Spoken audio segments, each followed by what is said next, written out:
Student, हम अपने previous lecture में डोमेन को डिस्कस कर चुके हैं। आज हम रेंज पे बात करेंगे। डोमेन बेसिकली हमारे पास कौन सी वैल्यूज़ थी जो इंडिपेंडेंट वेरिएबल से आती हैं। नाउ हम रेंज के बारे में बात करते हैं कि रेंज ऐसी वैल्यूज़ होती हैं जो हमारे पास कहाँ से आती हैं, डिपेंडेंट वेरिएबल से। अब इसका मतलब अगर हम एक एग्जांपल सपोज कर लेते हैं कि y is equal to 2x+1 हमारे पास एक एग्जांपल है। इसमें क्या है कि y क्या है, हमारे पास डिपेंडेंट वेरिएबल है और x क्या है, इंडिपेंडेंट वेरिएबल है। y क्यों डिपेंडेंट है? क्योंकि y जो है वो x की वैल्यूज़ पे डिपेंड कर रहा होता है कि अगर हम x की कोई भी वैल्यू चेंज करते हैं तो हमारे पास y की जो वैल्यू है वो भी क्या होगी, चेंज होगी।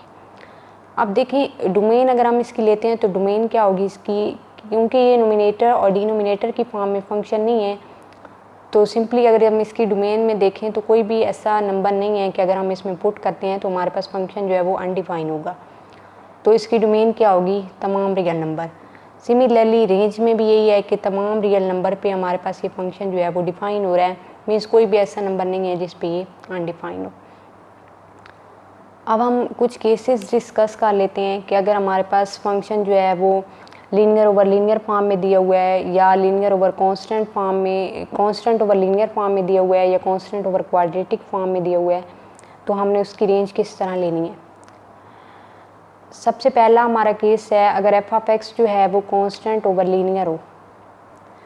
अगर हमारा हम पास जो फंक्शन है वो कांस्टेंट ओवर लीनियर हो या कांस्टेंट ओवर क्वाड्रेटिक हो तो हमने रेंज किस तरह लेनी है। देन जो भी इस तरह के फंक्शन होंगे उन सब के लिए रेंज किस तरह आएगी, हमारे पास ऑल रियल नंबर एक्सेप्ट 0। तो अगर हम इसको एक एग्जांपल लेते हैं, for example F of x जो है वो हमारे पास क्या है, 5/x+1। 5 क्या है, कांस्टेंट है, नीचे x+1 क्या है, एक लीनियर है, क्योंकि वेरिएबल की पावर क्या है, 1 है। तो इसकी रेंज क्या होगी, सिमिलरली जो अभी हमने डिस्कस किया है कि all real number except 0। Range हमारे पास all real number except 0। Again वही अगर जो हमने प्रीवियस लेक्चर में डोमेन को डिस्कस किया, अगर इसकी डोमेन देखें, डोमेन इसकी कब फंक्शन अनडिफाइन होगा, अगर हम x की जगह पे -1 लेते हैं तो क्या होगा, 5/-1 एंड +1 5/0, तो फंक्शन क्या हो जाएगा, अनडिफाइन। बट इसकी रेंज क्या होगी, ऑल रियल नंबर एक्सेप्ट 0। अब हम ये देखेंगे कि तमाम रियल नंबर तो इसकी रेंज में इंक्लूड हैं, जस्ट एक 0 इंक्लूड नहीं है। तो हम ये चेक कर लेते हैं कि 0 इसकी रेंज में इंक्लूड क्यों नहीं है। इसके लिए अगर हमने रेंज 0 लेते हैं देन हमारे पास क्या होगा, ये फंक्शन क्या था, 5/x+1, तो 5/x+1 which is equal to 0। Next 5x+1 multiply होगा किसके साथ, 0 के साथ। 0 जब किसी भी फंक्शन के साथ मल्टीप्लाई होगा तो हमारे पास आंसर क्या आएगा, 0। 5 इज़ इक्वल टू 0। क्या ये पॉसिबल है कि 5 जो है वो 0 के इक्वल होगा, but this is not possible कि 5 जो है वो 0 के इक्वल हो। But 5 is not equal to 0, 5 तो 0 के इक्वल नहीं हो सकता। इसका मतलब जो हमने रेंज ली थी कि ऑल रियल नंबर एक्सेप्ट 0, वो हमारी क्या थी, करेक्ट थी।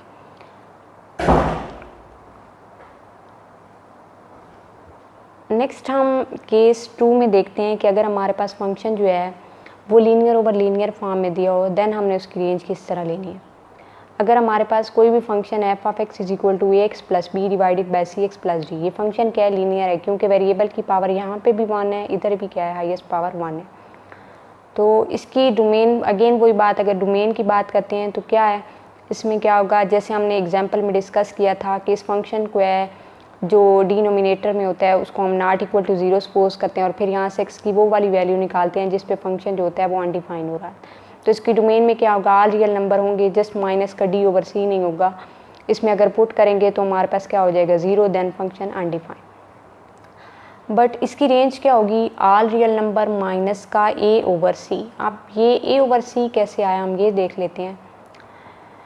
इसमें क्या है कि जो लीनियर ओवर लीनियर फंक्शन होगा उसकी हमेशा रेंज इसी तरह होगी, ऑल रियल नंबर माइनस का a/c। तो हम इसलिए ले रहे हैं क्योंकि हमने ये वाली एग्जांपल ली हुई है। अगर कोई और एग्जांपल होगी तो आप लोग उसी तरह लेंगे जिस तरह मैं नेक्स्ट डिस्कस करती हूँ।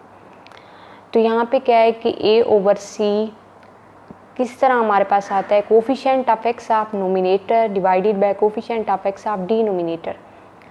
कि हमने रियल नंबर में से जस्ट वो हमारे रियल नंबर में से ये वाले कोफिशिएंट जो हैं, जो भी आंसर आएगा ये एक्सक्लूड हो जाएंगे। मीन्स तमाम रियल नंबर इसकी रेंज में शामिल होंगे लेकिन ये वाला नंबर शामिल नहीं होगा। अगर हमारे पास कोई और एग्जांपल है, जैसे कि हम नेक्स्ट डिस्कस करते हैं 5x + 5 डिवाइडेड बाय 3x - 9, तो इसकी रेंज क्या होगी? ऑल रियल नंबर होंगे लेकिन कोफिशिएंट आप x के साथ जो कोफिशिएंट है हमारे पास, जैसे यहाँ पे 5 है और डिनोमिनेटर में x के साथ कौन सा कोफिशिएंट है? 3, तो coefficient of x of nominator divided by coefficient of denominator ये इंक्लूड नहीं होगा। इसका क्या है? 5 डिवाइडेड बाय 3, तो 5/3 हमारे पास रेंज में शामिल नहीं होगा। लेकिन अगेन वही हम डिस्कस कर लेते हैं कि 5/3 जो है इसकी रेंज में इंक्लूड क्यों नहीं होगा। अगर हम 5/3 रेंज में लेते हैं function which is equal to 5/3, then multiply करें तो 5x + 5 divided by 3x - 9 which is equal to 5/3। Cross multiplication करने के बाद 15x एंड 15x कैंसिल, यहाँ पे क्या बचेगा? 15, और यहाँ पे क्या बचेगा? -45। क्या 15 और -45 इक्वल होंगे? ये कभी भी इक्वल नहीं हो सकते, इसका मतलब ये पॉसिबल नहीं है। तभी हमने क्या किया है, तमाम रियल नंबर लिए हैं लेकिन 5/3 इसकी रेंज में इंक्लूड नहीं होगा। नेक्स्ट हमारा थर्ड केस है कि अगर कोई भी फंक्शन जो है वो कांस्टेंट आ जाए। कांस्टेंट जैसे यहाँ पे सपोज किया हुआ है कि f(x) = 2, 2 क्या है? कांस्टेंट नंबर है। अगर हम 3 ले लेते हैं, 4 कोई भी नंबर सपोज कर लें, तो इसकी डोमेन कांस्टेंट फंक्शन हो तो उसकी डोमेन क्या होती है? ऑल रियल नंबर हमेशा। बट रेंज जो होती है वो हमारे पास क्या होती है? फिक्स नंबर होता है। मीन्स रेंज अगर हमने 2 लिया है तो हमारे पास रेंज में क्या आएगा? 2 ही आएगा।